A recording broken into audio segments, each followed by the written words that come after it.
We're just waiting for it to Oh, start. there we go. So, hello.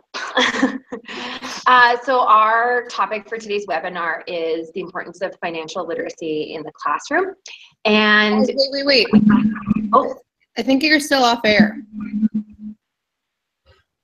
really? It says Mine live. says live. Oh, does it? Mine Okay, says live too. mine does not. Yeah, mine does as well. Okay, maybe it's just me. Hopefully I'm there. So we're talking about the importance of kind of financial literacy, specifically integrating it not just in a math classroom, although that's kind of a natural, one would say a natural kind of into introducing it in the classroom, but also how we can incorporate, literacy into our other subject streams as well. And thinking about this, we're thinking about financial decisions. They are complicated and they just get more complicated as our students grow up. Students need to be able to navigate the world of economics, financial risks. They need to, well, we all do, we need to critically evaluate information in order to make sound decisions and inform ourselves to make choices that work for us and our families. In order to achieve these goals, students and us, we need to learn about and be comfortable with the actions of borrowing, investing, spending, and saving. So by creating classroom activities that have real-world context regarding money management, we can help our students come to understand the impact of economic choices they have and allow them or encourage them to confidently participate in these decisions as responsible, knowledgeable citizens. And when we were preparing for this was really contextualized for me when Sarah was sharing a little bit of stories, because Josh, your husband. Yeah, he's like a financial advisor. So he has young people come in all the time who are trying to apply for loans for a car, or maybe start thinking about getting a mortgage, or even just building their credit in general. And they come in, they're 19, 20, and they've already to the point that it's going to take a number of years for them to rebuild it. And he asked them, okay, well, why didn't you think about doing this instead? And they absolutely had no idea that this was so damaging. They didn't learn it anywhere from home or in school, and a lot of them expressed that they wish that they would have had an opportunity to learn this when they were a lot younger, because they would have started making those good decisions at a younger age. Especially as we are teaching students that we're almost moving towards the society of debit and credit and the ability to do online banking. It becomes even more important to place value on the actions of borrowing, lending, and investing. So I'm going to try and share a link for you. My internet is working again. Oh, good. I can do this too. Yeah, okay. We are going to do a little bit of... Oh. Are you guys joining on two separate calls? So There's a lot of feedback. Okay, never mind, that didn't work. All right, so I'm going to share a link from Kelly's computer. And we're going to do a little bit of an exercise for our adult financial literacy. So go ahead and open that up. Let me know if everyone can get there. We just have to request access. Okay, let me just have a look here. I'll try a different link. Mine's open. You're good? Try the second one if the first one doesn't work. Oh, mine's good now. Oh, mine's good now too. Yeah, Oh. same. Not share screen. Yeah, so let me do that. How do we do that? Okay, so go back to our webinar. Yep. Okay, so here we're going to share our screen.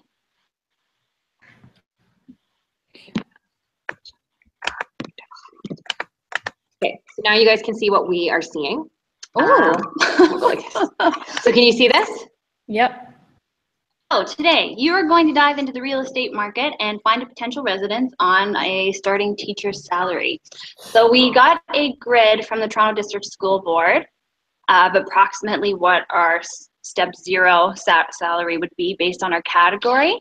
So most of us are looking at A2 or A3 depending on what your undergrad was. If your undergrad was 3 years, you'd be an A2 to start through Quaco. If you have a 4-year honors bachelor, you're an A3. If you have a master's or a specialist, you'd be an A4 right off the bat. So choose your starting category and salary in step 0. And then you're going to follow the link to BMO's mortgage calculator. And you're going to input your starting salary. We'll say 53 into the annual household income. Okay, so I'll let you guys start on that. Oh, I'm nervous about this. So there are a couple different things that you need to fill in, like property taxes. We said 500. No, for the sorry. no, that's okay. That's for the property taxes. There's 2 links on number 2, Hamilton Property Tax Calculator and the GTA Property Tax Calculator.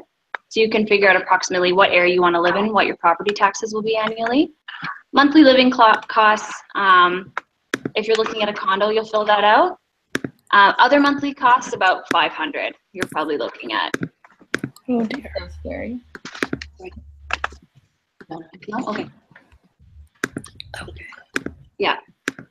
So, Sorry, what do we type in property value So or assess for the property value? you're on the affordability calculator. I'm on the GTA. So we'll screen share.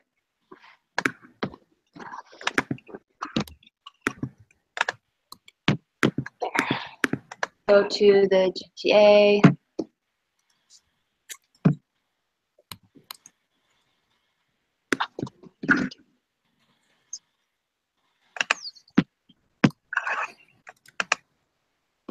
So here, oh yeah, okay. We're in this one, the Greater Toronto Area Property Tax Calculator. So assessed property value, I mean, average house depends on what area you're in, but you could estimate, say, for like 500,000. Oh, okay. Okay. Just to be sure. But then once you, once we move on, you'll find out what your actual property value is. Is that clear to everyone? Is everyone able to get there? Sorry, after we do the annual property tax, are we making up a monthly living cost, or are we waiting? So for the monthly living cost, don't fill in that because that's more maintenance and condo fees, or if you're paying for parking. Okay. Loan and line of credit, if you have like a car payment you're doing right now, or like a student line of credit, you can put your approximate payment that you're doing a month. okay. Other monthly costs, that's like your heating, internet, water, etc. Put around $500 or $600.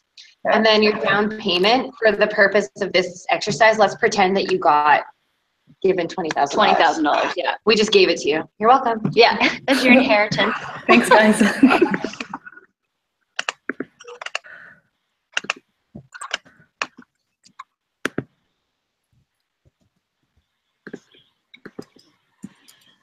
You have to put this in dollar form because it's not letting me calculate. No comma. No comma. No comma, yeah. Oh. I know, I did the exact same thing. Guys, my computer just like stopped allowing me to do anything, so I'm back at property tax calculator right now. What information am I subbing in there? So you're gonna do the calculator, depending on what area you're gonna be looking for a house, say Burlington. Or does someone just want to share what they calculated for property tax? Then you can cut out that step. I did on a $600,000 house in Burlington. It'd be $5,226. Whoa. Yeah, sounds about right. So you're looking at about $5,000 for property taxes a year. I'm looking at a heart attack. This is wild. Say I'm looking at that. 5,222. 5,226. Whoa, that was. Okay. It still won't let me calculate. Yeah, mine won't let me calculate either. No, me neither. What is the error that it's giving you? It's not. It's not. It's just won't let me into the site. Like I press calculate and then it's not doing anything. Let me just try this. I'll see if I get an error.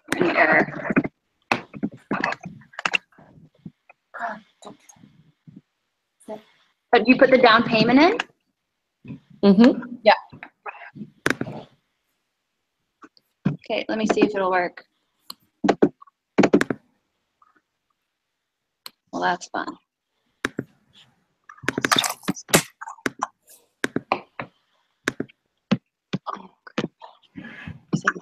Yeah. Yeah. We're just gonna try and see why it's not working.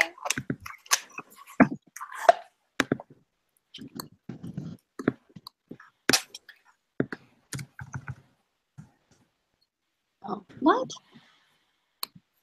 Well, this is the nature of webinars, I guess. You get something to work beforehand, and then, of course, it doesn't work when you're doing that. Well, I'm going through property taxes, and that's I'm just gonna just clear the. fun in itself.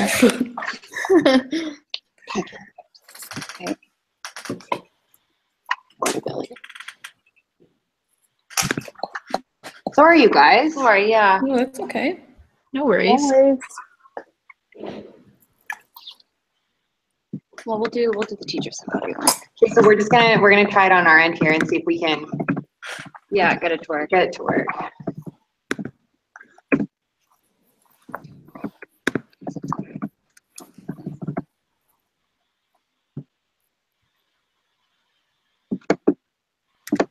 Yeah, when you guys take calculate, is it just not taking you anywhere?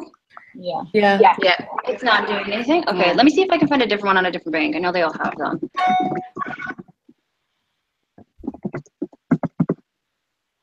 Sorry, guys. No, it's No worries. Don't worry.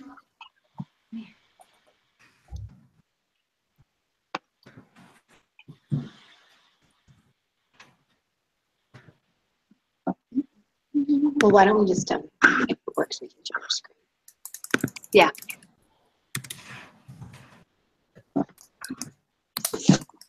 Yes, okay. Okay, we're just doing a different one.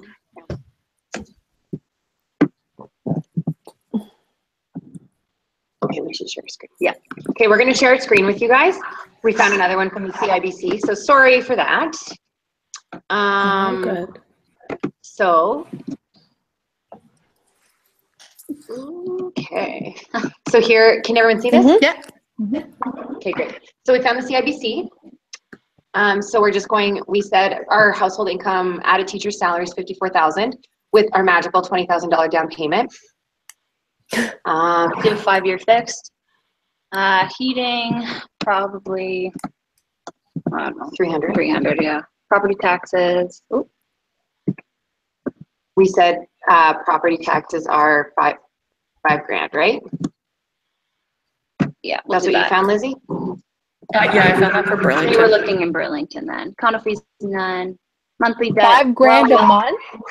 No, year. No, year. Oh, a year. we should change that. Oh, okay, so okay, you guys gave me a heart attack. We'll say 450. I'm never gonna get a home. Oh, brother. Total monthly debt. Let's say we have our Student loans. student loan to pay off. Let's say $500 a month with everything else. Maximum home purchase price is $139,000. Can everyone see that? Yeah. I can afford a garage. Sue. Yeah. Hey guys. No more Tim's coffees. So let's go to the realtor.ca site that's linked on number 3 and see what you can find for $139,000 in the area you want to live. Condos or houses. Yeah, so like for example, some of us won't have families or whatever, or just don't want that much room, and Yeah. feel free to whatever you think you can get in Hamilton, Burlington, Brampton, I live in a warped sense of reality. Oakville. Yeah, but I mean, if you look at guys, remember, if you look at the Nothing. teacher pay scale by year, your salary is going to go up substantially. Yes. So after 5, 6, 7 years of teaching, you're up to around 70 grand a year. And then if you also have a partner, then it makes it a lot easier to think about getting a house. Or a roommate. Or a roommate, yeah. How much do we have? 139. 139. Is everyone on realtor.ca? Yeah. You can't have anything in Guelph. It's all St. Catherine's. Nothing in Guelph. Even up to Nothing even in 150,000. St. Catharines? There's like 2 in St. Catherine's. Okay, yeah, sounds about right. There has to be something within St. Catharines, yeah. Yeah, like I did any location, and that's the only one that came up. Is anyone in Hamilton?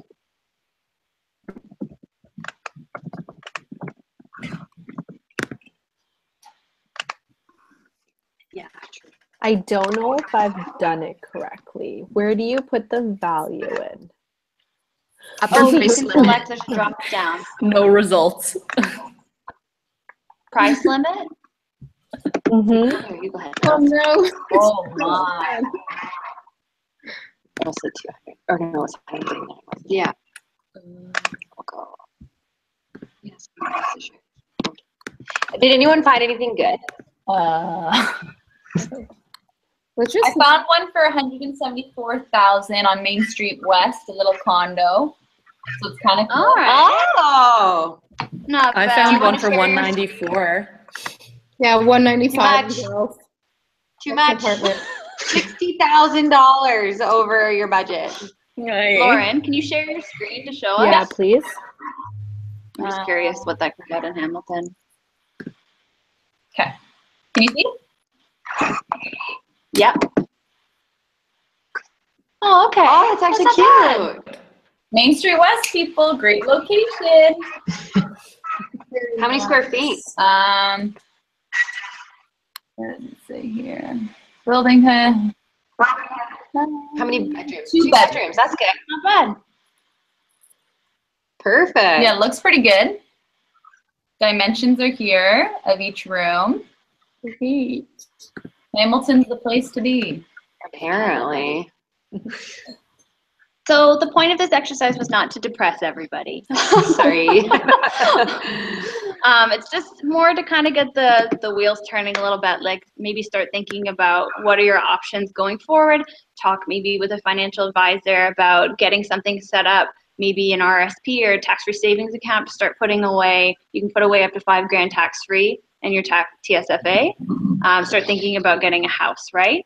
And keep in mind, we're not always going to be making just $48,000 or $50,000 to start, right?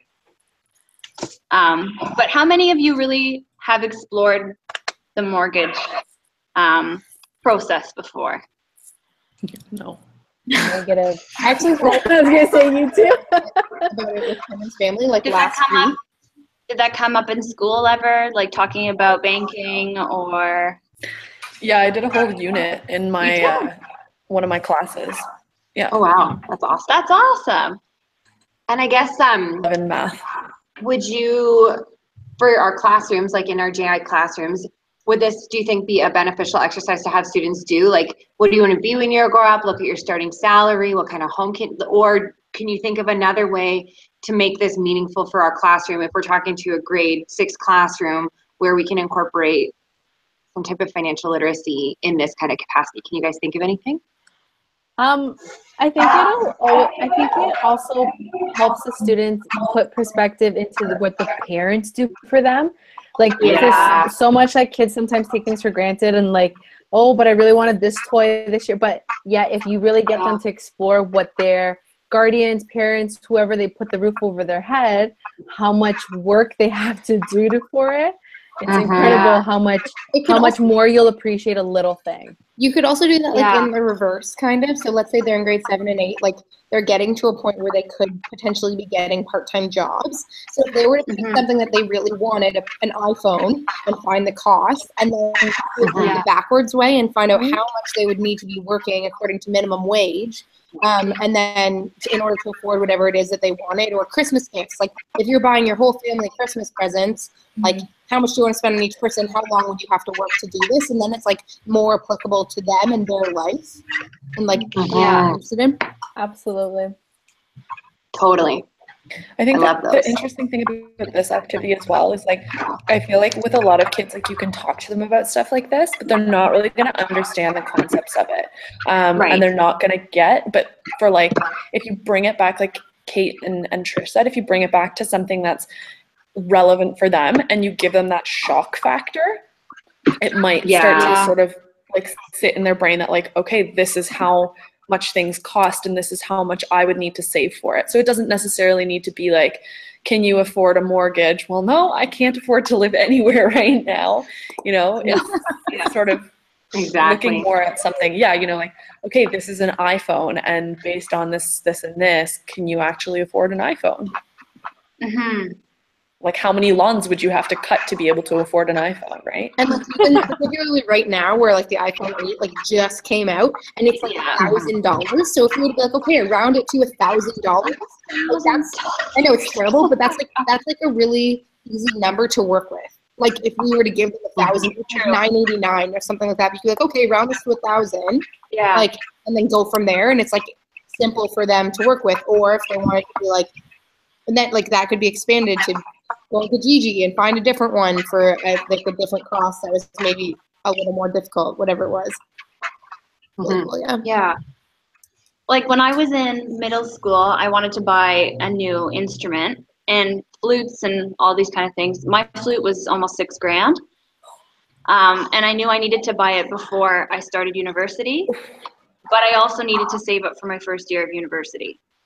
So I got a job when I was 15, and my parents took me to the bank to set up a savings account, doing investments to start saving, because I had a goal in mind, and I knew that I had to do it. And I feel like if you give, like, students want to be able to do things for themselves. A lot of people want to have that independence. So if they can think of something that they would really love to be able to attain in even a short amount of time, then it's going to give them that motivation to learn how to get there. Yeah, especially because like if you want like those new shoes, or if you want like, I don't know, or a new phone, or even a driver's license, you have to start thinking early and thinking ahead about those things. If you want to, so we're gonna send you a little. We have to save up so we can afford our OCT membership or our graduation. So we're gonna send a Padlet your way. So everyone wants to open that up there.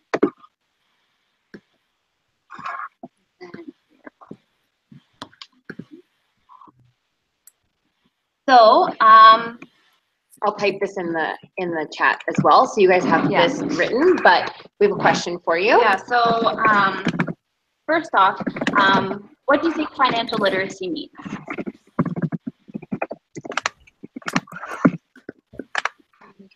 And we're answering this in the Padlet? Yeah, please.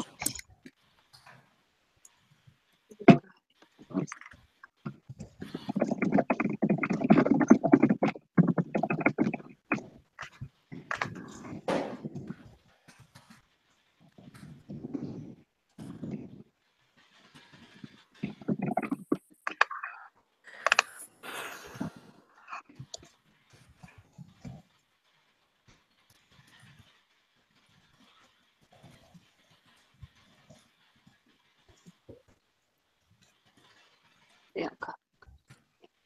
Yeah.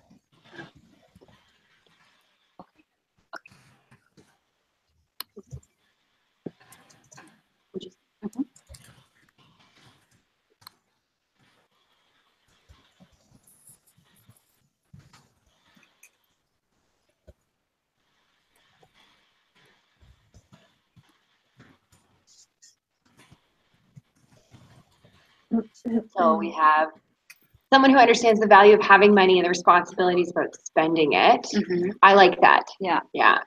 Responsibilities that we have with spending it. Mm-hmm.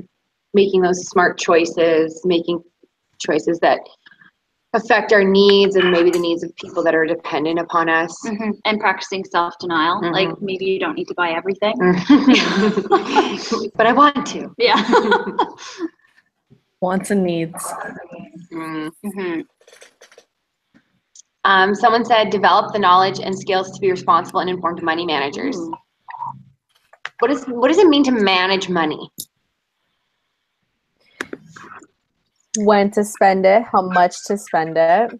So like in our, like 25 years old, like making the smart decision, can I go out every Saturday night? Can I not go out every Saturday night? Mm-hmm. How many shifts can I give away? How many shifts do I need to keep to be able to financially afford my bills? Mm-hmm. Yeah. It's budgeting. Budgeting. Yeah, not just spending, but also saving and investing. So thinking about how you can be smart with your money to not waste it, but also to do good things with it. For my own life, right now I'm in school, obviously, not working full time, but I have a partner who is, and he is a contractor. So he doesn't get benefits, he doesn't get pension, he doesn't get anything. So we're constantly thinking about every year, what are we putting away for retirement? Because we have nothing. Right now we have zero to retire on if we don't think about exactly what you said, Belinda, which is investing and putting things away for our future.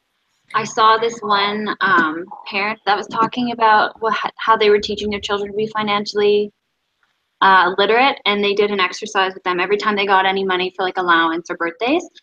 They were allowed to pick how much they wanted to save, how much they wanted to spend, and how much they wanted to give away. Wow. To donate anything or use their money in some way to have a voice within their community, which I thought was pretty special, like for a little kid to be learning that already. Because it's not just about your own personal life, it's about your community as well and your family. So cool.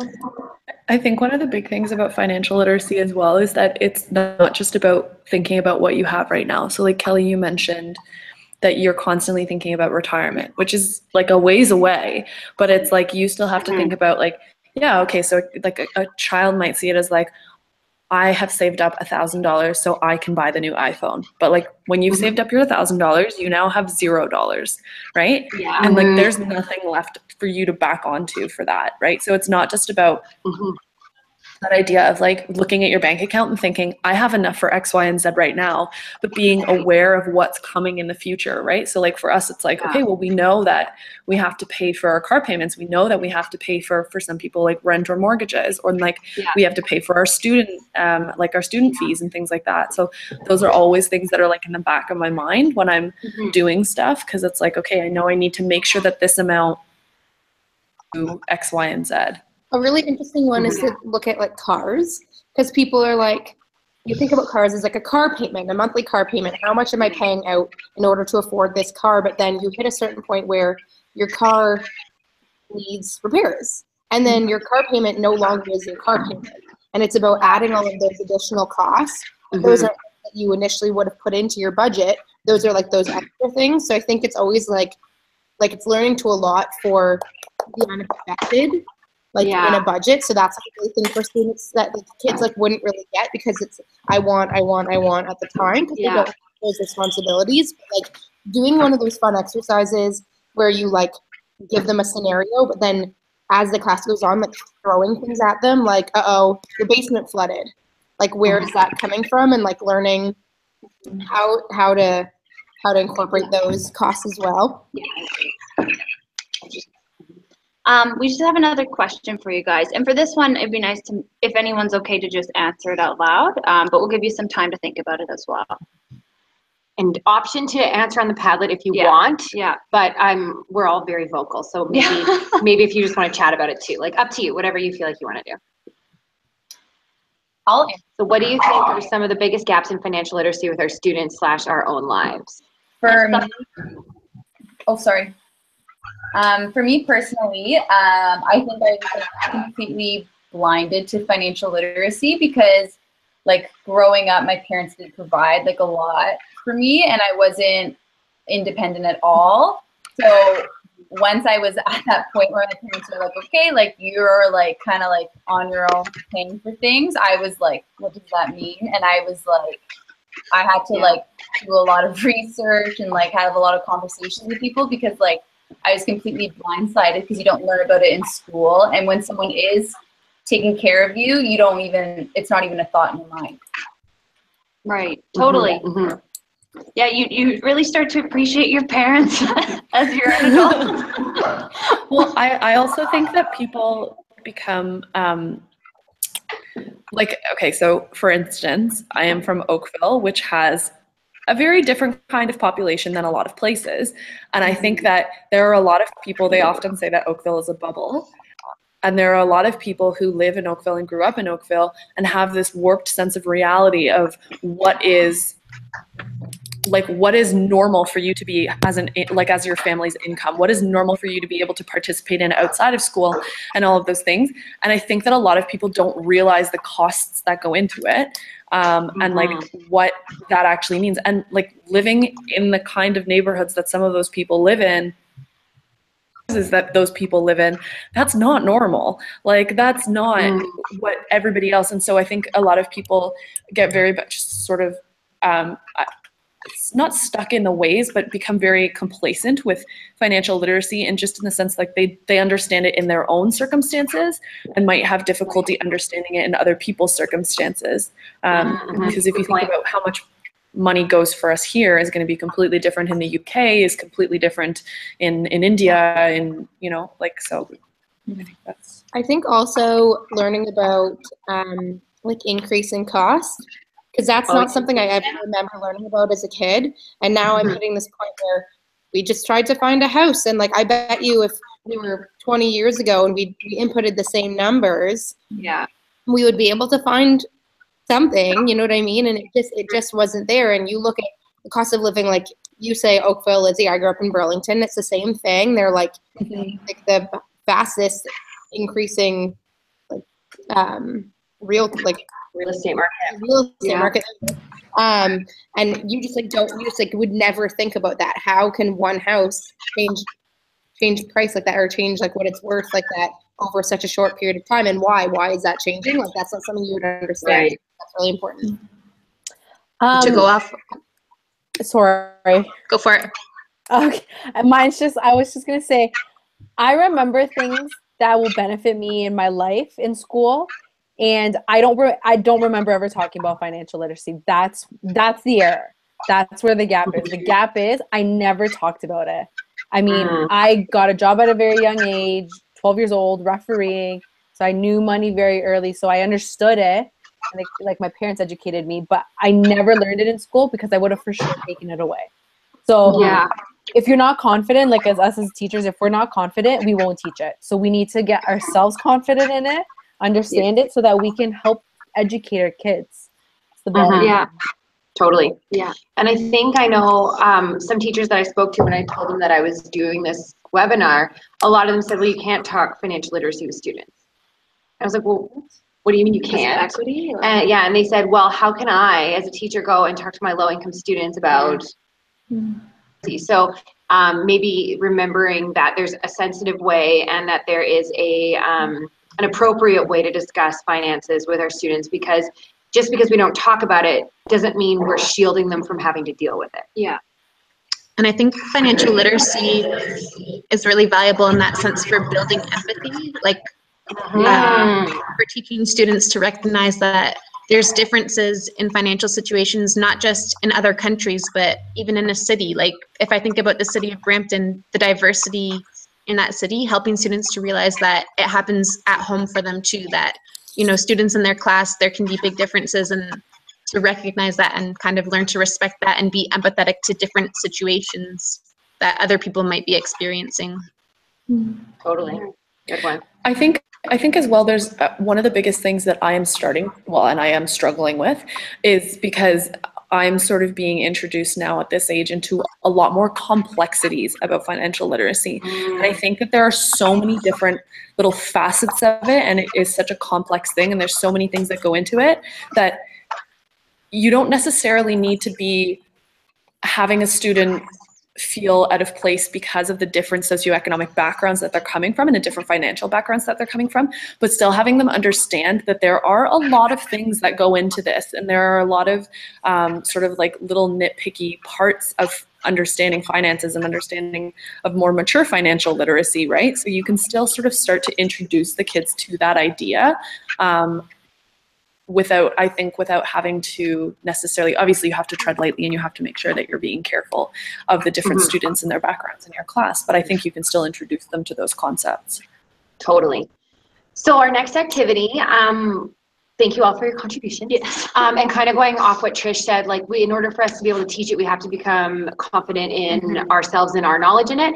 We've put together a number of resources. So if you go to that Home Sweet Home document that we shared with you, underneath there's 4 or 5 links. And if you go to the bottom, so it's like page 3, I believe. There's Jigsaw Resources. Jigsaw Resources.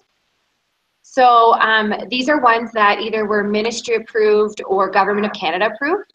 So there's 1, 2, 3, 4, 5. So there's 5 of us, right? 1, 2, 3, 4, 5. So if everyone could pick one Jigsaw resource, and just maybe claim it as their own. And we thought we would do an explore resource here. So just take a look at the different resources we've chosen, and maybe in the back of your mind, think about, maybe come back to the group in about 5 minutes. We'll talk about explaining your resource and how you can use it in the classroom. And then how it would impact the financial literacy of students. So I'll put those in the chat here so you guys can keep those in mind. So we're just asking you to pick a resource, explain your resource. I got number 5. I'll pick the bottom one. Right. 5's claimed. Oh, I have the one above that one. I'll do the one above that. 3's claimed.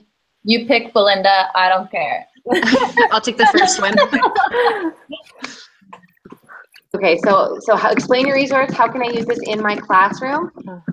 And then how might this impact financial literacy for students? So we'll come back in about too long, or That's good. No problem. maybe just let us know when you're done.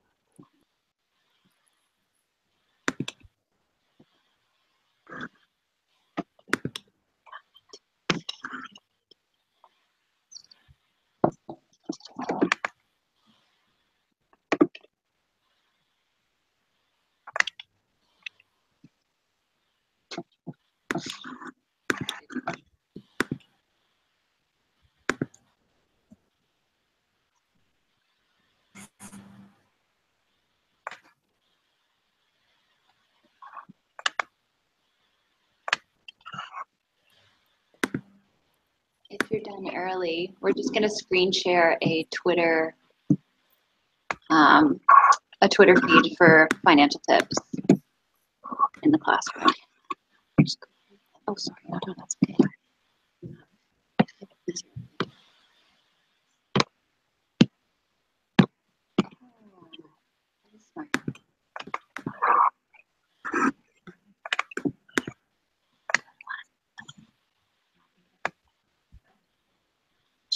Oh my gosh, our dog. So we could like 6 months of super support. Like they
How we doing? I'm Well, good.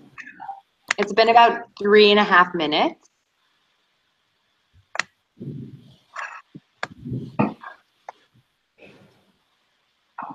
Actually, it's been about 5. I am primo. It's been 3.5. Okay. Okay.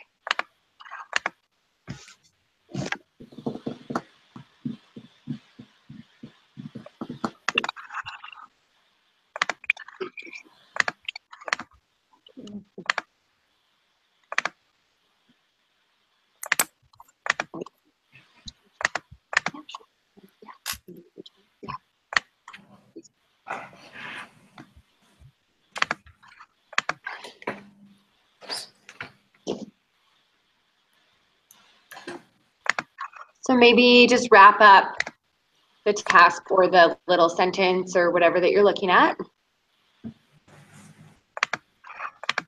Would you guys mind screen sharing your resource when you're talking about it? Because then you can kind of show us a little bit about it. Mm-hmm. Let us know when you're G2G. Give us a thumbs up.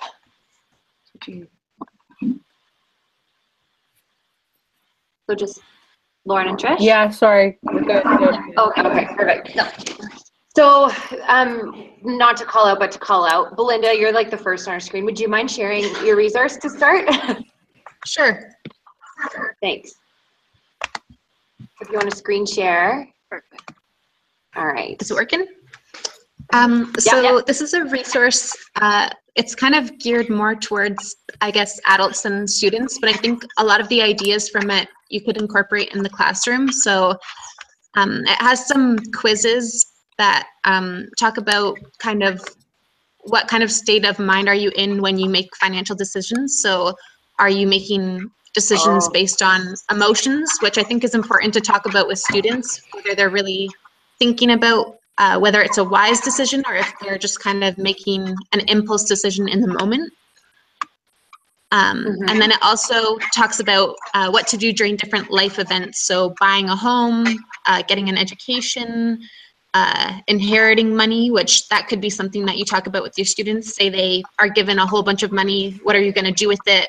That kind of thing. So yeah, they just have different calculators, so you can calculate different things, and different quizzes about related to financial literacy. So things with cash, things with investment. So a lot of different kind of tools that, while they're geared to adults, you could kind of create something similar that would be more appropriate for students. So a lot of ideas to use. Can you see this? Like, would you find this useful in your classroom? So I think like the wording of it, maybe in a high school classroom, but it's definitely geared to adults. So for elementary, you couldn't necessarily use the quizzes, but you could develop something based on the ideas on that website that's more appropriate for like the junior grades. So a lot of like the situations that they come up with or the different quizzes and tools, you could still kind of try to use them. You just have to make it more applicable to students' lives, I guess. Cool. Thank you. Thank you. Anything else? That's about it. Okay, cool. Who wants to go next? I can go next. Lindsay. Oh, who just said that? Trish? Okay. Go for it. All right. I don't remember how to screen share. That's on the left-hand side. There's a green button. Desktop. Yeah? It's black. There you are. Yeah. Oh, yeah. Yeah. Okay. Okay, so I chose, well, I had EduGains, and as we all know, EduGains is very resourceful. So it essentially has right here, you see your background information about what financial literacy is and how the governments try to encompass it within the school and like teaching. Then you have key documents down here. So one of the ones that I clicked was the scope and sequence expectations. So how to implement financial literacy into the like actual subject areas. And then browsing, I, health and physical education, of course. And then what I actually saw like is you could ask the students to, if they want to be have a membership in the gym, how old do they need to be and how much does it cost? You get them to do a small project. Or if the student wants to join a recreation league or swimming lessons, basketball lessons, how much is the cost of the program? How much weeks of chores do you have to do in order for your parents to put you in the program. So you can kind of do a business proposal to your parents, and it's related to financial literacy. And then just continuing to, sorry, not here. I continued exploring the related links down here. And then I just went to junior achievement because I thought that was kind of cool. And then I found like tools and games. So another one, if we want to test our skills in running a business. So if we want to put together a inquiry-based project on like running a business, here's a small sample game. So it's essentially anything that helps get minds on and different lesson plans. Because like I said, we're not going to be 100%, I'm not 100% confident in teaching it. So I'll for sure be using outside resources to create my lesson plans for it. Cool. So yeah. So you found this resource beneficial for you? Yeah. Oh, EduGains for sure. Okay, sweet. Thank you. Thanks, Trish. Who wants to go next? I can go. Perfect. Okay, let me figure out how to do this. Sure. So cool. Is it working? Yep. Yeah. Okay, perfect. Okay, so this was, I had the Financial Consumer Agency of Canada. So I did find that this particular website, I mean, I think you could go with the older grades for this, so kind of your intermediate grades, but there is a lot of more mature vocabulary on here that students might not necessarily understand, which I mean is a good learning experience for them. But that being said, I thought that this part was really cool because you can kind of see here, it says the services and information, and it goes through sort of a very basic list of different places where you might be spending or needing to understand your financial literacy, right? So you might be spending money. So this could be a really interesting opportunity for students to explore these different sort of resources. So I just kind of went further down, and as I went further down, just so you guys all know, apparently November is Financial Literacy Month. Oh! So I clicked on that to see what that has, because it also had cartoons, and so I didn't know if maybe that would be like kid friendly because it has cartoons on it. But anyway, so this was pretty interesting as well. So this was, again, different sort of places that you can go and different things that you can talk about. But I went to the blog to see, because I always think that this is a really interesting thing. Like if this is updated, which you can see it is updated regularly because the last one was October the 6th. So it's very current, right? Like, and I like blogs for students to be able to explore things just because I find, like I said, they're current and there's also a variety of different stuff among it. So you can see there's all these different sort of topics. But yeah, so I thought it was interesting. I also think that the really interesting thing about it is that it is a Government of Canada website. So students are starting to understand finances in the context of their country and their province. So I thought that was really interesting as well. Awesome. Awesome. Thanks, Lizzie. Thank you. Yeah, no problem. I All right. don't know other. I'll go. Thanks. Here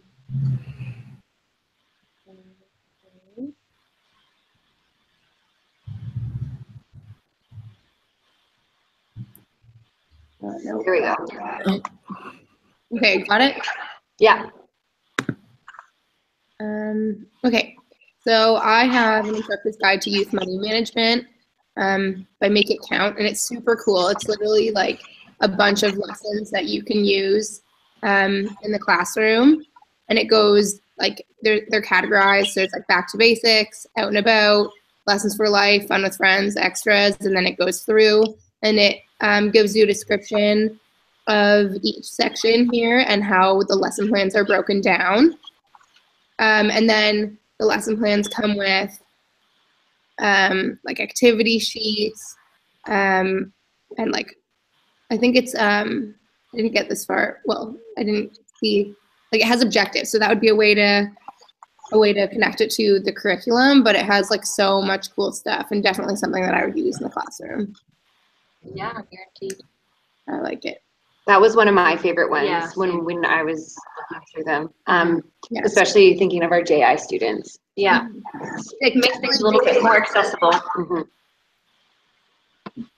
Cool. Okay. Okay, Roran. Okay.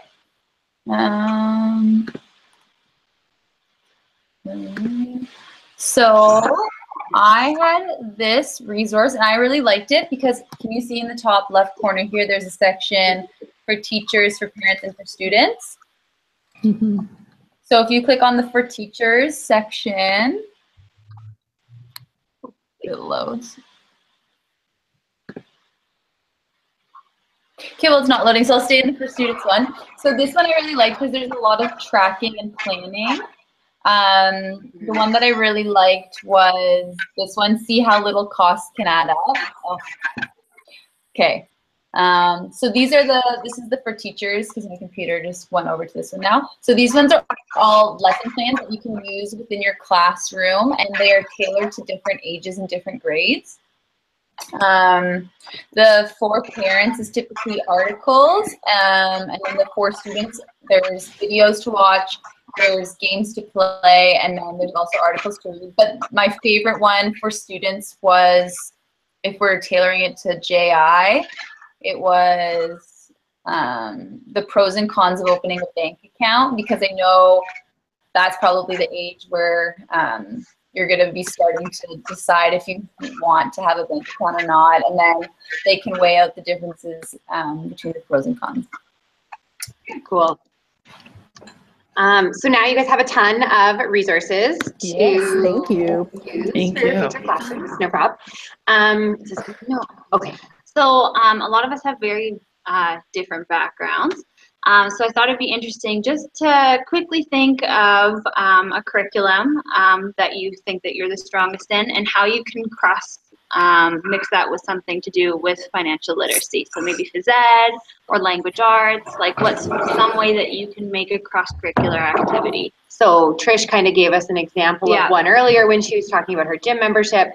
So just something really like quick and easy like that you can foresee yourself. Mm-hmm. I mean, like, I can give an example. Like in the music classroom, a lot of kids want to go to concerts. They could think of maybe if we wanted to go do a class trip to a concert, maybe like the Philharmonic or a ballet, or maybe something poppy and trendy so they'll actually enjoy it too. And then we could come up with a plan as a class how to save up for that, or what are some things that we could afford on our budget, what are some boxes that we would like to pick. Just a side note, the resource that I was looking at also connects it to the curriculum. So that's really cool. Perfect. Yeah. And then I'll just go. So I did a unit for drama and language arts, and it was an equity and diversity unit. And one of the things that a group of the students had to look at for their culminating task was like a variety of economic statuses, kind of. So it was really interesting to see their perspective on how they spoke about low-income areas. So I had a student look at as rich houses and homeless houses, and we had to go through a whole like sensitive vocabulary conversation. But it was a really good learning experience for the class. But like looking at it definitely could have been expanded. And like, let's say you were to focus particularly on economic status as like a couple of days for a few lessons or whatever, that would be a great way to pull financial literacy in and have them have an understanding of where money goes, where money comes from, like how different people's lives are, and like how important money is to that. It kind of goes back to what Belinda was talking about earlier about how financial literacy gives us an entry point to discuss empathy. Mm-hmm. Definitely. And equity for sure. Yeah. Cool. I have Go. I went to school for geography and environmental science.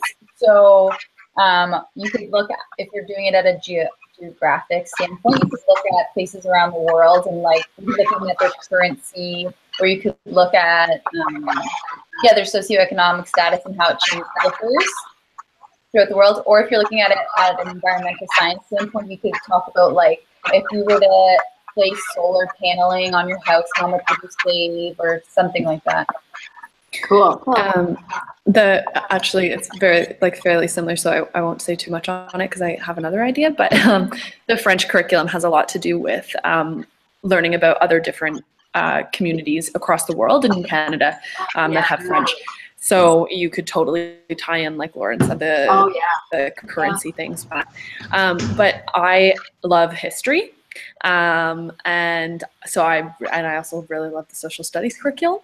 And so kind of like, I'm really into that, but I think that provides a really awesome opportunity. I think that it's really important for students to understand how financial literacy has evolved over time, and how we have gotten to where we are and what are some of the reasons for that. So being able to, I think it's a very inherent part of history, and in all sorts of the different aspects of history when you're looking at conflicts and you're looking at progression of politics and things like that. I think that a huge part of it comes to financial literacy. So you can essentially tie financial literacy into anything that you are doing in history in any kind of strand of it, and it doesn't matter what time period you're in. Yeah, I love it. And with history, like, it can be something as basic as how did people from that society meet their basic needs and wants. Like, I think financial literacy can be super complicated, but you can also go as simple as just talking about what were their needs, what were their wants, and how did they meet those. So yeah, history, there's so many places you could go with it. Definitely.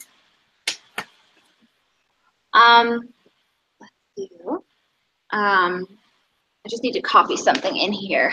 Just 1 second. Just like a side note as well, I don't know, I'm not like that educated on it yet, but thinking about FNMI, like to look far back at like the trading system and how a lot of their like financial system would have been surrounded around like trading goods. So that's just a different way to pull it in as well, and like a different look at sorry. No, go ahead. Sorry, I interrupted. Sorry. It's okay. At like financial literacy perspective. Go nuts. Yeah, and I love the idea of like even bringing that into our students. Like, how do we assign value to goods? Yeah. Like what makes something worth something and something else not worth something, and then all of a sudden that gets us into the conversation of economics and So super smart. Yeah, same product coming from a different place. Why is it more valuable from somewhere else, right? We wanted to briefly go over, like, we talk a lot about SMART goals in teaching, but you can develop SMART financial goals as well. Best to keep them really short term for students because they have a hard time visualizing very far in the future. But what we kind of came up with a little SMART goal. So save for a trip over March break. The cost of the trip is measurable. It's going to be $1,400. We're going to save $200 a month for the trip. And then I will compare deals on Expedia, Travelocity, and for time, I want to start saving in September for the trip that's going to happen in March. They're just wondering, how do you think that you could incorporate maybe introducing SMART goals into your own life or in the classroom? My everyday budgeting. If I want to afford and go on my own, sure. Let's start making a SMART goal in 2018. Yeah. For sure. I think budgeting definitely, because that's like, even through the resources that I was just looking at, like that was one of the like money basic things, like learning about money and then learning about budgeting. Yeah. So having them pick that thing that they're excited about, or the costs that they have in their lives, and then learning to budget based on a particular income. I've like started saving from like my RSP already. I like put money aside because I think if you set a SMART goal for little things like that seem unnecessary, in the long run. So 100%. That's great. Yeah, for sure. Go ahead. So then just kind of thinking about that is like having the idea of our students to incorporate financial literacy, but we were thinking that SMART goals are a really cool way to have them be active in the classroom. And then I guess like just kind of, I know not everyone had a chance to share their SMART goals, so feel free to post it in the chat if you want, or if you have any thoughts on those. But we just wanted to consolidate. But basically, after talking about our own experiences in financial literacy, thinking about our own futures as teachers, going through those resources, thinking a little bit about curriculum, we were kind of wondering if a couple of you wanted to share, what do you hope financial literacy in your classroom will look like, sound like, and feel like? I I'll mean, you type could it. write that on the Padlet as well if you don't want to share it out loud or just in the chat. But if anyone wants to share, I can share. Sure. I haven't quite wrapped my head around what looks like yet. But I know that I definitely want to have kids feel comfortable. I definitely think finances is such a, and financial literacy can often be such a, like we've already said, a difficult subject to talk about because you have so many people coming from so many different backgrounds. But I'm hoping that it could sound like conversations and kids being able to, and the environment, having children feel like they can be in a safe environment to be able to talk about financial literacy and to feel confident talking about financial literacy. So I think that's kind of the biggest thing, is making sure that it's that, I mean, it kind of goes with everything, but making sure it's that open environment where I definitely, as an adult, feel like I have a lot of questions around financial literacy, and sometimes I feel nervous to ask those questions because I don't want to make it seem like I'm immature or uneducated around it. So I want to make sure that the students in my class that have fostered an environment that they feel comfortable asking those questions. Like if they have no idea what a mortgage even means, ask what that is, and then we can go through that, right? and I think like as adults, we shouldn't be intimidated to ask those types of questions. Like every time Josh and I go to like a party or like a big group thing, guys are coming over and asking him questions, or girls are coming over and asking him questions about what they should do in their future, and just like because they know him, they're comfortable talking to him. And who else are you gonna go to, right? Like you're probably like you can talk to a stranger at the bank, or you can talk to someone like a friend of yours, that you trust, But it is good to still ask those questions. Not sure if people feel comfortable sharing or not, but we also have here a little Dipsy Doodle, a little Google form. And there we just ask like financial literacy in your classroom, what it looks like, sounds like, feels like. So Lizzie kind of shared a little bit. Lizzie, you can feel free to fill out the Google form if you'd like. But if people want to share, they can. If they want to write it there, they can. Trisha's your smart girl going on the side there. Trisha's moving out by I January. I don't know how to. Yeah, you are. Guys, you're dream big. Hold on, I have one more time. ASAP. ASAP. So we were hoping maybe you guys could fill out those Google forms, and then we would consolidate them, put them on our handout, and then include them with the rest of the information from today. Yeah, and I mean, we can even give you, do you want to give the handout now, or we'll give it some afterwards? It doesn't matter. Maybe we can consolidate their responses. Yeah, sure. Okay. Would that work? Yeah. And then if you guys don't mind, we'll copy and paste all of your responses from the Google form. We'll add them to our handout for today, and then we'll give you the handout. On the handout, there's all the links for the resources that we worked on today, as well as explicit curriculum connections. So each grade, we've tied them to strands in math specifically. Yeah. Awesome. Cool. Yeah. Any last minute questions, concerns, comments, anything? Now I'm typing away what my classroom looks like, and I'm excited. I know. This is actually good. This is like not just about what do I need to do with my classroom, but it's like, Lizzie, what do you need to do with your life? Hey? I know, I hear you. No, thank you all for your contributions and for listening to and participating in everything. Thanks, guys. Yeah, thank you. You the bomb. And we'll email the form to you once we have all the responses. Perfect. Okay, Thanks. thank you. Yeah, no problem. Bye. Bye.